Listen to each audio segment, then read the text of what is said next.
Hello, everyone. And as you join us, I'm Kimberly Taws from the Country Bookshop. And as you all sign on now, I will be introducing the bookshop and thanking each one of you for being here, watching with us today or watching in the future to welcome Admiral William McRaven. The Country Bookshop is a part of our town for one reason and one reason only, and that's because you choose to shop with us. We hope that you are proud to shop with us, whether it be because you enjoy experiences like meeting virtually Admiral McRaven or many of the authors who we bring in person to you in town, or you like the work we do getting books in kids' hands across Moore County and all of our surrounding counties, or you just like having a place to take your family when they come to visit or when you're bored on a Saturday. We want to thank you for finding the Country Bookshop to be of value to our town and to your lives. And we appreciate that you acknowledge our value to the community by buying your books with us. The Country Bookshop was founded by two women in 1953, and the store has had several longtime owners over the years. And in 2010, when the bookshop's doors were closing, the Pilot newspaper bought the store. We are proud to be a part of community journalism. If you have not visited us in downtown Southern Pines, please do. We really enjoy our time with you. And as we go through today, before I introduce Admiral McRaven, there is a Q&A button at the bottom. We would love for you to be a part of this conversation. And so if you use that function as opposed to the chat functions to ask any questions, we will take a look at them. It is my great pleasure to open up our time today together by introducing our guest of honor. Admiral William McRaven is the #1 New York Times bestseller of the book we are here to talk about today, The Wisdom of the Bullfrog, as well as Make Your Bed, and the New York Times bestsellers Sea Stories, My Life in Special Operations, The Hero Code, Lessons Learned from Lives Well Lived. And in his 37 years as a Navy SEAL, he commanded at every level. As a 4-star admiral, his final assignment was as commander of all U.S. Special Operations Forces. After retiring from the Navy, he served as the Chancellor of the University of Texas System from 2015 to 2018, and he now lives in Austin, Texas with his wife, Georgeann. So welcome. Well, thank you, Kimberly. It's great to be with you. And let me also say, I think, in my 6 years of living there at Fort Bragg, of course, we came out to the Country Bookshop almost every weekend. And it's a remarkable store. And it was for us, for my family, for my wife and I and my daughter who lived there at Fort Bragg, it really was the best place to come to really kind of focus and to really experience the nature of books. So I want to thank you and all the folks at the Country Book Shop for the work that you do, particularly for the neighborhood. Well, thank you. Well, if you walk in right now, you see a huge stack of The Wisdom of the Bullfrog, all autographed. So, but tell us about the book just in general before we get into the conversation, please. Yeah, so folks, first and foremost, they always ask about the title. What's a bullfrog? So the Bullfrog is the title given to the longest serving Navy SEAL on active duty. So in 2011, I became the Bullfrog. And so remember, as Navy SEALs, we are first and foremost Navy frogmen. So when you are the senior frogman, you are the Bullfrog. And so really, it's a book about leadership, the lessons I learned in my 37 years as a Navy SEAL, and also some of the lessons learned from my time as the Chancellor. And they are lessons that I drew upon from various creeds and mottos that we have in the military. Because I try to explain to people, look, leadership is not complicated. I think we understand the fundamentals of leadership. It's just not easy. It's simple, but it's not easy. I mean, you could put the fundamentals of leadership on a chalkboard and say, lead from the front, be men and women of good character, take care of the people that work for you. It's just hard to do sometimes. And for me, the best way to understand leadership, to figure out what the right answer is in difficult times, was to draw on these various mottos and creeds. And so that's what this little book has. Well, I love the variety of mottos, creeds, and quotes, everybody from Taylor Swift to Michael Jordan, theologians, Marie Curie. And I was curious as I went through and, simultaneously taking these quotes as my own, How do you, over your career life, collect your quotes, and how long have you collected them? Where do you keep them? How does this function in a personal way for you? Yeah, so you can see the library behind me. There are a number of those books are just quote books. I like quotes. I like to be inspired by the great men and women, and I have a huge book of quotes from Winston Churchill, and I have quotes from great philosophers over here and poets. The Taylor Swift quote, however, I will admit I found online and I loved it because I'm a Taylor Swift fan, and it was so perfect for that particular chapter because that chapter was about no plan survives first contact with the enemy. In other words, always have a plan B. And of course, Taylor Swift had a very simple quote, which was, "Hey, just because you make a plan doesn't mean it's going to work." Right, exactly right. So I was able to kind of take the quotes and align them to the creeds and the mottos and the chapters, and that was fun to do. It comes across, a, a lot, multiple times throughout the book, you take these creeds and mottos and quotes from different organizations, and they highlight the same values. And one of, as I was chatting with a friend of mine about this, her question was about what your main avenue is into getting kind of interagency coordination about your coalescing tactics of different perspectives and personalities and different types of organizations on the same page. And in the book, you bring these seemingly different organizations together, the values the same, and you use creeds and quotes to do that. But how can you speak a little bit to other ways of getting that coordination between different parties at the executive level? Yeah, at the end of the day, it's always about inspiring the people that work for you about the mission that you are doing. So if your mission is running a bookshop, then you have to make sure that the staff that works for you understands why books are so important to people, why the shop itself is important, why, as you said, people come in, sometimes it is to get away from maybe the troubles they have at home, sometimes it's just to browse, sometimes it's to be inspired by other books. So when you can take a group of people and inspire them on the mission that you're trying to achieve, that you're trying to conduct, it doesn't make any difference whether they're, in my case, Army, Navy, Air Force, Marine Corps, or whether they are from different socioeconomic backgrounds. So the job of the leader is, hey, here's our mission. And again, it can be running, a Starbucks, it can be running a bookshop, it can be running, a major corporation. But you have to inspire the young men and women that work for you. And that is part of the role of the leader. You've got to find something, I think, noble and honorable in the work you do. And that will gravitate. I mean, that will generate interest in the people, and they will come together to do the job.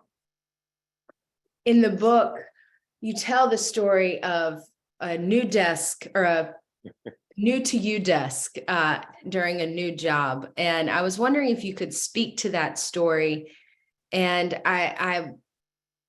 you spoke about the books behind you, but I love how that served as having an object and a physical reminder in front of you all the time that reminded you of some leadership values that were essential to getting that job done. And my question after the story is other ways you structure your environment, or how leaders can structure their environment to have things reminding them of the kind of leader they need to be. Yeah, great point. So the title of the chapter is When in Command, Command. And it tells a story about Admiral Chester Nimitz, who was the fleet admiral during World War II in the Pacific. And there is a lot of intelligence that the Japanese fleet is beginning to converge on an island in the Pacific called Midway. And there are a lot of people on Nimitz's staff and a lot of people in Washington, D.C., that think that the Japanese are setting a trap for the Americans, and that the last thing we want to do is engage the Japanese at Midway. So Nimitz is going through this very, very difficult decision. Should he launch the fleet towards Midway or not? And frankly, most of the people on his staff and in Washington do not think this is a good idea. But as he's grappling with this decision, he goes to see another admiral named Bull Halsey, who was a famous admiral as well, who is in the hospital. Bull Halsey has shingles, and he's in the hospital. And so Nimitz comes to talk to Halsey, and Halsey's a good friend of his. and he says, Bull, I just don't know what to do. And Halsey, who was this very gruff old admiral, turns to him and says, well, Admiral, you used to tell me when in command, command. In other words, when you're in charge, make a decision. Your instincts are probably pretty good, or you wouldn't be in charge. So, the difficult decisions are the purview of the men and women in charge. So that is the story behind it. Now, fast forward to the backstory that you just brought up. So when I was the commander of U.S. Special Operations Command, I was in my office one day, and I'm kind of heading out of the office for a trip. And I turned to one of my Air Force senior master sergeants, the terrific NCO named Dana Hughes. And the command had been predominantly Army for most of its time, although there was an admiral before me. But I turned to Master Sergeant Hughes and I said, Dana, we need something in the office, something naval, something to give it a little bit more of a Navy flavor. I said, go find me something like, I don't know, Nimitz's desk or something. And she kind of nods politely, and I head off on my trip. Well, I come back after a couple of weeks and I walk into my office, and there's a new desk in there. And I'm thinking, what the heck's this? I'd forgotten about the conversation. And I'm looking at the desk, and it's a little older. It's a big desk, big executive desk. And there's a new table in my office as well. So I went out in the front office. I said, Senior Master Sergeant, what is this? And she said, well, sir, you wanted me to get you Nimitz's desk. This is Nimitz's desk. And she had this little grin on her face. And I was like, no. And she goes, yeah, the Naval Archives gave us Nimitz's desk. So for 3 years, I had the honor and the privilege of sitting behind Chester Nimitz's desk. And to your point, it was a physical manifestation of the leadership challenges that Nimitz had that mine paled in comparison. In those days that I had difficult decisions to make, I would say to myself, remember the man who sat behind this desk. Remember the decisions that he had to make. So when you're in command, command. And that desk was that physical manifestation. I think for today, we're not all fortunate enough to have something like that. But I do believe that books are part of that. I often, when I had leadership challenges, I would pull out a book, whether it was Marcus Aurelius's, quotations and his memoirs, or whether it was, something more recent from Colin Powell. I drew upon those to kind of inspire me and to give me some guidance on making difficult decisions. Well, and what's wonderful about the books you have written is I know they serve as that for many people, especially Make Your Bed. If I don't go a week without selling that book, I think. In Wisdom of the Bullfrog, you first talk about honor, and you further give us that context into today about doing the right thing for the right reasons. And I'm wondering if you could talk to that, but also two-pronged question. If someone has failed to behave honorably, what is the first thing you tell them, or what is the first thing they should tell themselves? And also, and what have you told people in that situation? Yeah, well, we all stumble. Look, and so I say in the book that, I'm too mindful of my own shortcomings to be too preachy. But what I have found is that having a moral code of conduct for you as an individual, and however you draw on that, whether it's, from your faith, whether that's from, your parents or your guardians, whether that's something that says, look, it is important to be honorable, to be honest, to be trustworthy, to respect other people, to be men and women of good integrity. This is what you want to live by. You want to live by these values. Now, again, we all stumble. We all stray from our values every once in a while. We make bad decisions. We have foibles. But what I've found is when you do that, hopefully you ought to know that you have done that you have strayed away, and you should. In my case, I tell you, the times I've done it, I feel sick to my stomach. And I know that I have done the wrong thing, but I also know what right looks like. So you can come back to your center again. You can come back to these values.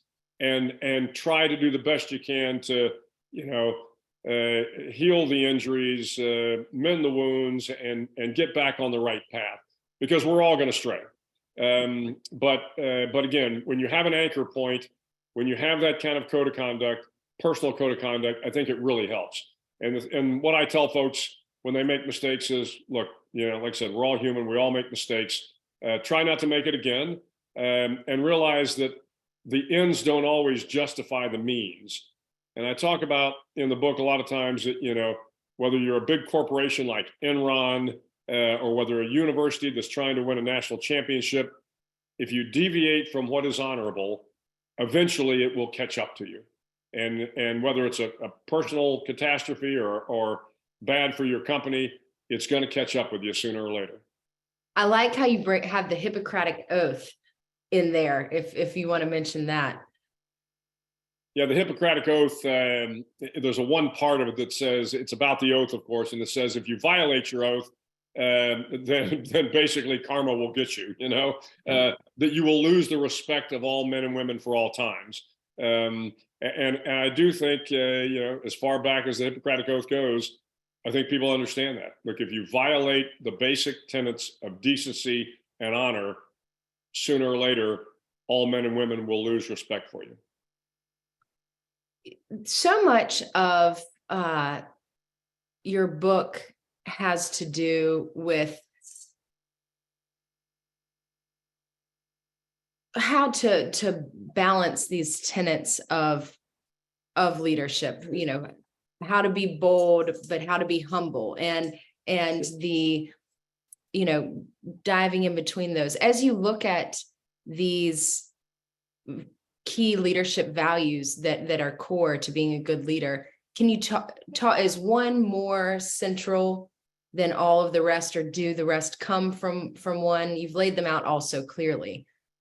Yeah, it's a great question. Very few leaders I know have all of these qualities. It's just, again, probably too much to ask from any one man or woman. But I'll go back to the last question. I think the most important quality is to be a leader of good character. So again, be honest with yourself, be honest with your employees, be trustworthy. The next one I would lead to is work hard. For all the shortfalls you might have in talent, in anything else, hard work makes up for a lot of those shortfalls. I think there's a quote in there from Lincoln about, the harder I work, the luckier I got, sort of thing. I think there's a lot of truth to that. But hard work also endears you to the men and women that work for you. If they know that as a leader, you're the first person to show up for work, you work hard during work, you're the last person to leave work, you come in on the weekends to do the job right, you will earn the respect of the people that work for you if they know that you are both honest and hardworking. And those two, I think, really will put you on the right road to leadership, to being a great leader. The last value, you talk about swim buddies, and you write about the moment you received your cancer diagnosis, and Chris Ferris, who has a couple of appearances in this book, led you into a meeting and gave you some perspective on your role. And I was wondering if you could speak about the swim buddy. And then I'm curious kind of what qualities of a great swim buddy that you've used for others, or other times it's been used for you, and specifically dive a little bit more into what that is and how those of us reading your book that we bought from the Country Bookshop can live that. Yeah, so the term swim buddy is a kind of a term of endearment, but also something when you're going through SEAL training and you're diving, scuba diving or diving closed circuit rig, you have a swim buddy that is physically tied to you by a short rope. But the implications of a swim buddy are, you never do anything as a SEAL by yourself. You're not Rambo. It's a team. We're the SEAL teams for a reason. And you always have a partner. You always have a swim buddy. And I don't care whether you're parachuting, whether you're, patrolling in Iraq or Afghanistan, there's this idea that somebody is there to kind of back you up. And so I tell folks, look, as a leader, it is lonely at the top, the kind of classic, leader's lonely at the top. But good leaders know they have to have somebody that they can implicitly trust. Somebody where when they're having a bad day, they can close the door and say, okay, what do you think? What do I need to do? Or when you stumble, somebody kind of picks you up and dusts you off and says, it's going to be okay. Because none of us are immune to the problems of life. And as I said a couple of times, we all stumble, we all make mistakes. So you need that swim buddy. And I think I say in the book, a swim buddy can be, your wingman, your shotgun rider, your spouse, your guardian, your colleague, your friend, somebody that is there for you. I talk about Command Sergeant Major Chris Ferris a lot in the book, and actually in a number of books, because Chris and I spent about 6 years together in a war zone. And when you do that, and he was my senior enlisted, both in my time at JSOC and then my time at SOCOM, and I didn't make any major decision without talking with Chris. And the great thing about him was he never hesitated, and I think this is true of good swim buddies everywhere, to speak truth to power, to give me the honest assessment of the decisions I was making. But once the decision was made, whether Chris agreed with it or not, he saluted smartly and moved out, and the decision became his. And that's what you always need from a great non-commissioned officer, of course, is somebody that says, hey, boss, I'm going to tell you, what I think about this decision. You need to understand all the problems and all the minefields out there. But if you make this decision, you need to know I'll stand beside you. And so Chris was kind of my wartime swim buddy. My wife, who we will be married 45 years here come May, has been my personal swim buddy for a very, very long time. And she has on numerous occasions throughout my career, picked me up, dusted me off, said everything's going to be okay, and got me moving in the right direction. So everybody needs a swim buddy. You've dedicated the book to Georgeann, which I love. And you talk about, you use her, standing her up in Paris when you had to be the leader as an example in the book. Can you talk a little bit more about how you've seen her? A lot of people watching, I know, are mothers themselves and their family, and have even smaller organizations than a bookshop to lead. And I'm wondering if you could speak a little bit more about Georgeann as the book is dedicated to her. Well, and I was very fortunate. The best decision I ever made was to ask her to marry me. And once again, I think you have to have a partner in life, or life just becomes very, very hard. She has been incredibly strong in taking care of the kids when I was deployed and taking care of me when I was back. At some point in time, as a couple, you kind of share your burdens, but at the same time, she knew when not to share the burdens. So when I was overseas and early on, we had very little contact, and just the nature of my job, I didn't have a chance to contact her very often. Later on in my time overseas, we had we got a telephone, and I could call her every once in a while. And whenever I would call her, how are things at home? Everything's great. The kids are great. Everything's. Of course, I knew they weren't. It's just the nature of life. Things weren't all. But she shielded me a little bit from that, and you had to be tough to do that. She had to be tough to bear that burden herself, and I always appreciated that, knowing good and well that she had challenges herself to deal with. But she understood that, I was trying to take care of the young soldiers, sailors, airmen, Marines under my charge. And I think that to her was very important, and she would take care of the other side. But I think for any person in an organization, like I said, whether you're running a country bookshop, whether you're running a burger joint or a Starbucks or a large firm, taking care of the people that are part of the organization is crucial. And I think these leadership lessons, and I hope the leadership lessons, when people read it, yes, it's got a military sort of framework behind it, but make no mistake about it. Being good and honorable, being hardworking, understanding accountability, these are all lessons for a leader, whether you got 1 or 2 people or 200,000 people. I think it's a great gift to civilians to be able to bring the hard-earned wisdom of military into civilian life. And what's interesting is the amount of study you talk about the study you've done for your lifetime about being a good leader and how that is very crucial. I want, we're starting to get a few questions here, and I would like to bring them in. The one that just came in has to do with accountability, and I will read it out loud it says, "Sir, we are working on building psychological safety in the workplace and listened to a podcast where you spoke about accountability. We are struggling to find the balance between holding people accountable in a way that preserves kindness and builds trust. Can you share some suggestions to help us find that elusive balance?"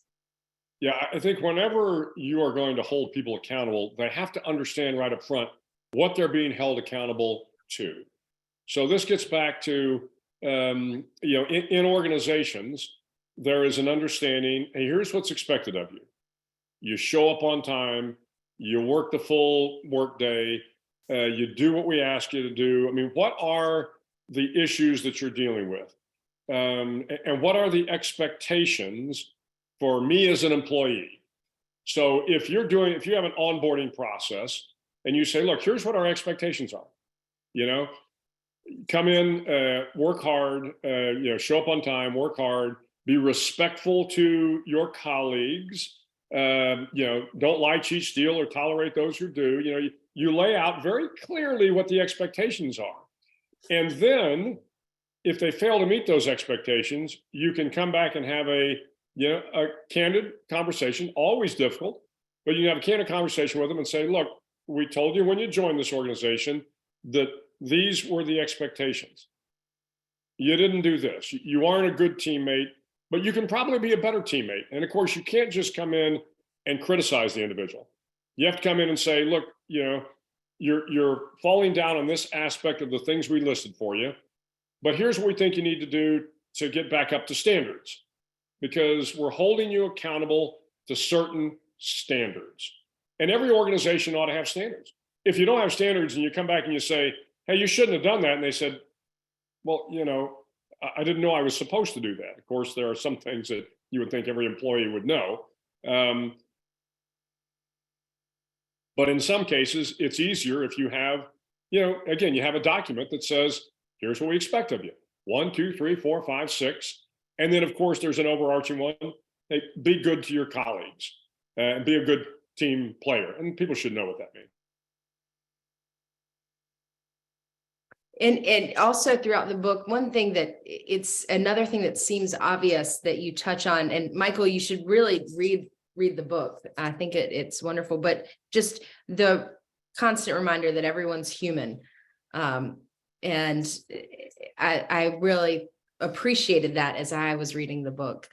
Another question that deviates specifically from the book is a question from a fan of your books, asking how you would compare the U.S. Navy SEALs of the 60s to today.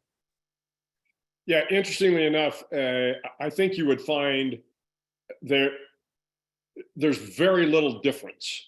I know that there's this narrative out there about, the millennials and the Gen Z and whatever the next gen is, that they are these kind of soft, entitled little snowflakes. But I will tell you very quickly that you've never seen them in a firefight in Afghanistan. The fact of the matter is the young men in this case that are coming through SEAL training, when we have reunions, which we do all the time, every year we have a reunion on the East Coast, one on the West Coast, and you get the old guys from the 60s and you get the young guys from the 2000s, they're the same person. They are just as patriotic, they're just as committed, they're just as mentally and physically tough. I would offer in some ways the guys today are better. They are better educated in certain areas. They are incredibly physically fit, because they're, today we know better things about nutrition. We know how to train. Back in my day, you didn't know anything about SEAL teams when you went to SEAL training. There were no books, there were no movies. So I showed up having no idea what I was walking into. I just knew it was going to be hard. Today, there are movies and books. And so the students come in and they know that they're going to have to go make this time on the 4-mile soft sand run, or this time on the swim, so they train for it. So you find they're in exceedingly good shape. But in terms of the character and the toughness of the SEALs today versus the SEALs in the 60s, I don't think it has changed one bit. There's some curiosity about the gender differences or minority differences in leading. You talk a little bit more about physical fitness differences that you've seen, but you have been a leader of leaders, and I'm wondering if you could speak to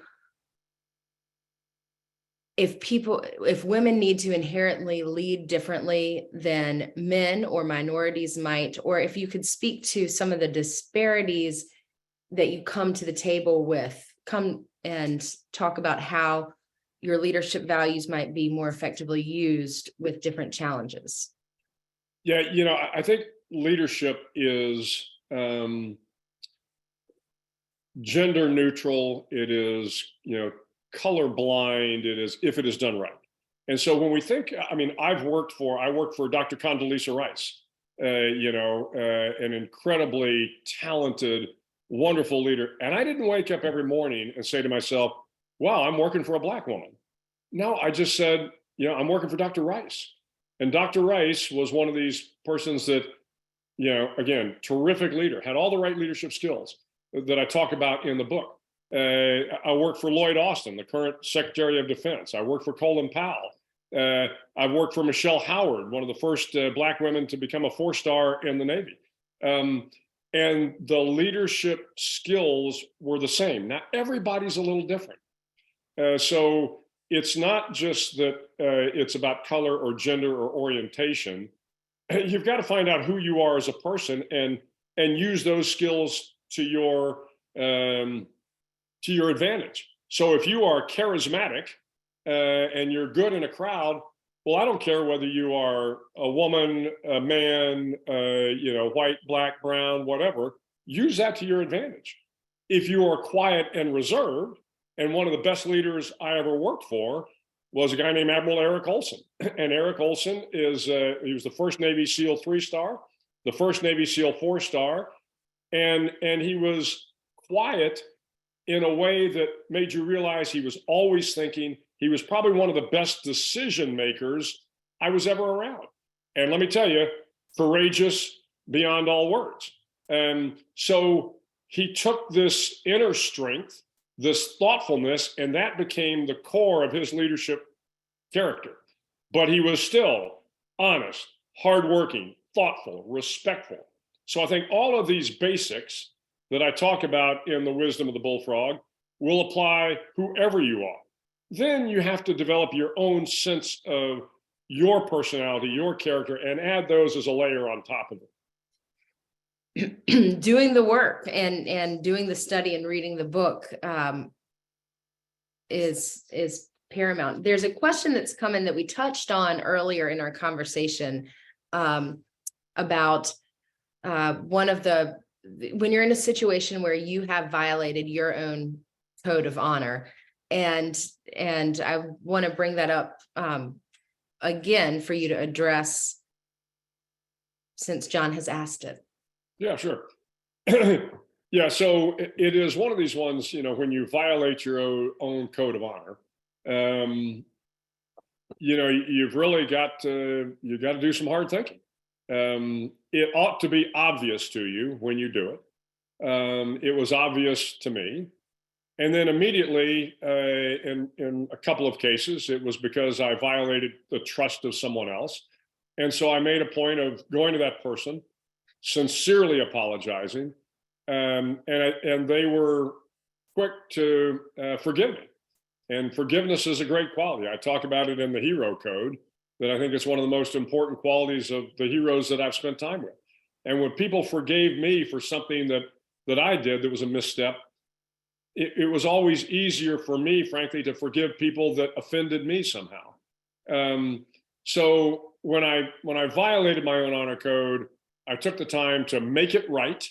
And if it was most of the time when I say I violated my honor code, it had to do with kind of a personal engagement. And so I was able to go to the person and say, look, I'm really sorry. I screwed this up. And I, whatever it takes to kind of get it back together. If it was just a mistake, and I made a lot of mistakes too, a tactical mistake or something, then you back to working hard. Then you come back in, you say, well, look, how do I earn and regain the respect of the men and women that work for me? Well, you come in, you double down on the work. You come in earlier, you work harder, you stay later, you come on the weekends, and that's sometimes the only way to regain their respect. There's a question from Laura Stahl asking, about your former chancellor experience, what advice you have for other chancellors leading large university systems? Yeah, well, I came into the chancellor job with no background in higher education or healthcare. So the University of Texas system has 14 institutions, 8 academic institutions. Obviously, the University of Texas at Austin is kind of the flagship, but 6 very large hospital systems as well. So I knew nothing about that. So the first thing you do, I think, when you come in, and it's not just as a chancellor, in any role for which you haven't been fully trained, you have to listen. You have to listen to the people that have done this for their whole life. And you have to draw on their experience until you are in a position to, take what you've learned and use it yourself. The fundamentals of leadership are still the same, though. And again, when I became the chancellor, I realized there were a lot of things I didn't know about higher education. Fortunately, I had a wonderful staff, people that had been presidents of universities, president of hospitals. I had great staff to draw on every time I had to make a decision, but you still had to, again, be a person of character, be trustworthy, when in command, work hard, all those sorts of things. But now you've got to learn the business of being a chancellor or whatever else you're going into. And so that's always my first advice to somebody coming into a job like that. Spend the time listening. And of course, I went around, talked to all the students, all the faculty, as any leader does in any new organization. What I love, and one of the things that is a real core value of the bookshop is energy, in the newspaper is energy and enthusiasm.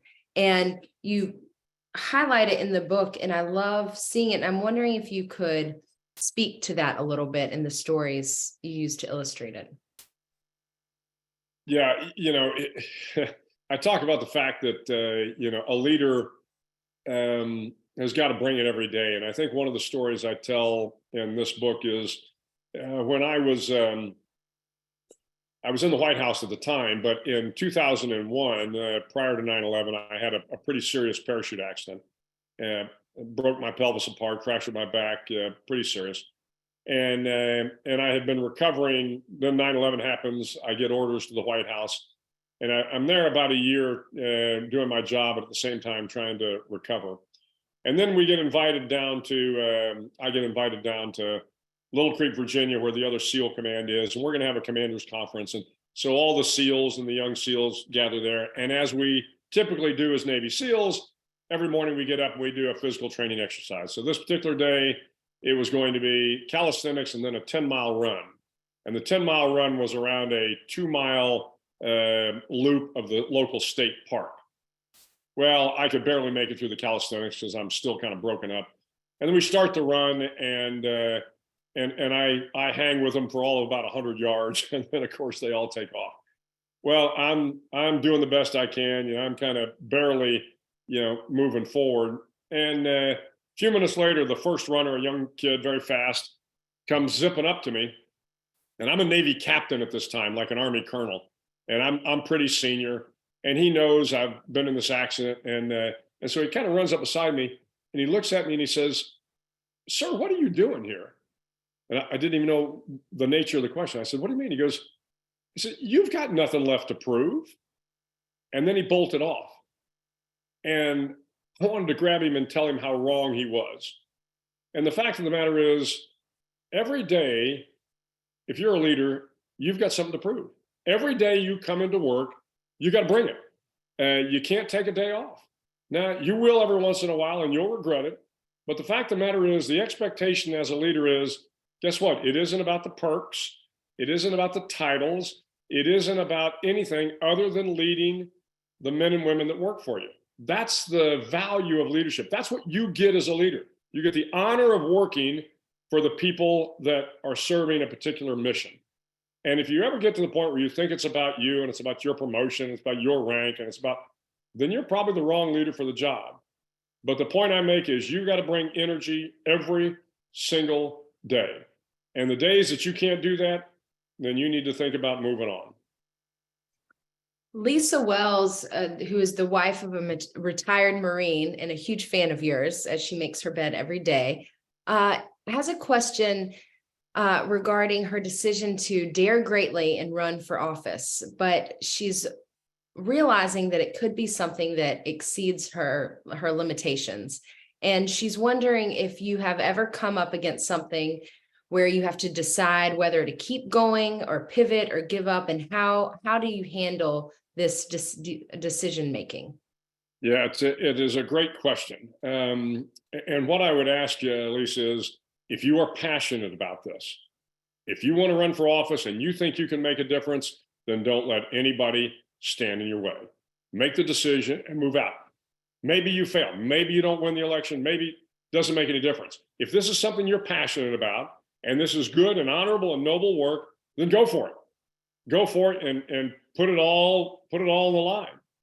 If it's something you're only kind of halfway committed to because somebody else is encouraging you to do it, then maybe you need to think twice. But if this is something you think is important that you want to do, then by all means, jump in there and do it. I can tell you in my career, I've had a number of those times when I thought, a lot of people would say, I don't know what you want to do that, but it was something I was passionate about, and I did it.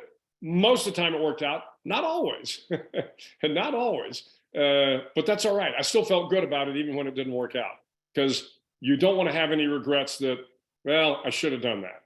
I should have done that, but I didn't because somebody talked me out of it, even though I was passionate about it. So as we get closer to the end of our time together, I'm wondering if you could talk about how you would advise people to use these books, to use Make Your Bed, but specifically The Wisdom of the Bullfrog, as they're trying to become a better leader. How should they use this book within their day? Should they sit down in one sitting? Should they journal? Just, okay, you're signed up for this, you admire Admiral McRaven, and he's given you a playbook. How can people use this playbook, and how would you advise them to take the wisdom you've given in this book to the next level in their lives? Yeah, that's the first time somebody's asked me this question, Kimberly, and it's a terrific question. And I'll tell you why. Because when I was writing this book, unlike the other books, so Make Your Bed and the Hero Code and Sea Stories, they're stories. I think they have good morals and there are good values there. But when I decided to write The Wisdom of the Bullfrog, it was going to be a leadership book. And frankly, I struggled with how to frame it. There was so much I wanted to say about leadership that I couldn't get my head wrapped around a framework from which to write the book. And then, of course, I had this epiphany about, well, how did I learn leadership? Well, you learn leadership from people. But I also realized, and I remember a particular time very early on in my career, when I was getting ready to make a decision, and one of my bosses said, well, Bill, if you do this, can you stand before the long green table? And his admonition, can you stand before the long green table, stuck in my head. And the story behind the long green table is in World War II, or at least as far back as I can take it. And when I joined the military, when I joined the Navy, when you walked into kind of a Navy conference room, there was a long kind of boardroom table, and it was covered in green felt, just a really thin bit of green felt. And so whenever there was some sort of official hearing, or whenever you had to go before other officers and justify your actions, you had to stand before the long green table. And the point of the motto, or the point of the saying, was that if you can't convince reasonable men and women that the actions you're about to take or the decisions you've made are good decisions, then maybe you should rethink them, right? So the reason I ended up having the book written the way it was I realized that these sorts of things, can you stand before the long green table? The only easy day was yesterday. When in doubt, overload. They were always in my head. So when I was having a tough challenge in terms of making a leadership decision, I would always reflect back on these and go, oh yeah, okay, I know what I need to do. So what I did in this book, different than the other books, was at the end of every chapter, I've got 3 points, the kind of simple points. Look, here's what you need to do. 1, 2, 3. And also there's a QR code actually in the back of the book that if you take your camera and you click on that QR code, it gives you all the lessons in one printable piece of paper. So that is something you can always kind of keep by your desk. But you'll find very quickly that these mottos and these creeds they stick in your head. They're just memory joggers. And so when you come to that thing, you say, well, what should I do?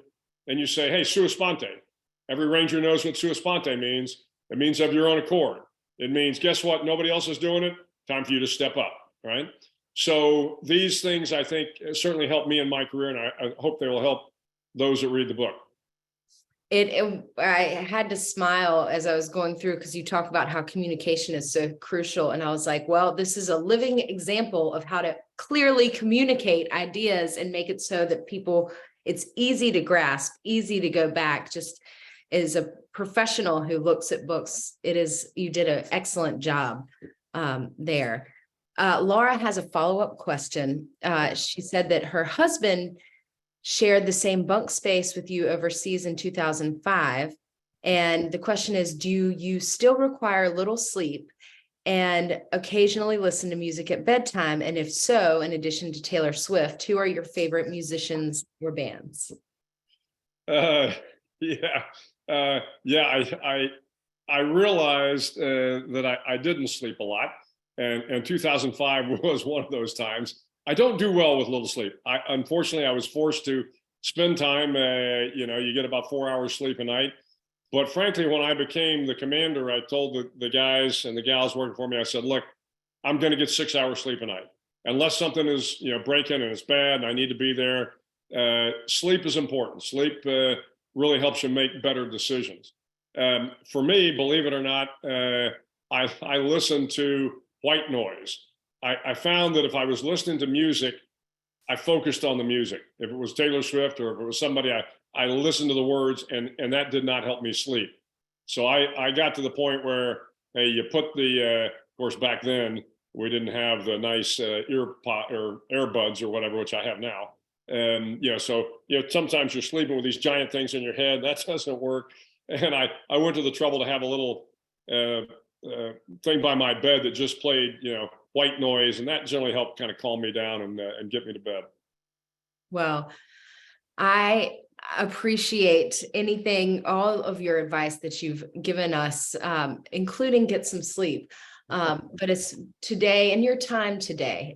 It is a real treat to be able to host you at the Country Bookshop. And I thank you for that. And I thank you for all your service, but especially all your books and men and women in our military know so much and have so much to offer civilians, especially you. And it is an honor to be able to take the wisdom and have it in a concise format with autographed copies for everyone.